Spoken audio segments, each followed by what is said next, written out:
அப்பனே முருகா, உன் பக்தன் தான் நானு. என்ன ஏன் இப்படி சோதிக்கிற? நான் உண்மையா நேர்மையா உழைச்சி தானே சாப்பிட்றேன். நைட்டு முதலும் தூக்கம் இல்லாம என் குடும்பத்துக்காக, எனக்காக கூட நான் சம்பாதிக்கல முருகா. பாருங்க, இந்த தாடி வெட்டல, முடி வெட்டல, எனக்காக கூட நான் சவுதி அரேபியா போகணும்னு ஆசைப்படல. எனக்காக ஆசைப்படல முருகா, என் குடும்பத்துக்காக ஆசைப்படுறேன் முருகா. என்னாலும் என் குடும்பம் நல்லா இருக்கணும் முருகா. அப்போ இல்லாதவங்களுக்கு நிறைய உதவி பண்ணிட்டு இருக்கேன் முருகா. இப்படி இருக்க பையனா ஏன் முருகா இப்படி காய்ச்சல் வச்சு எப்படி முருகா இப்படி என்னை சோதிக்கிற?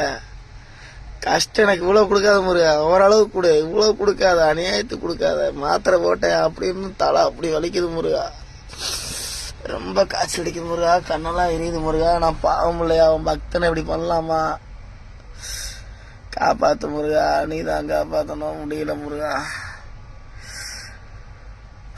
தலையெல்லாம் வலிக்கும் முருகா. காப்பாத்து முருகா, பாவம் இல்லையா நானு.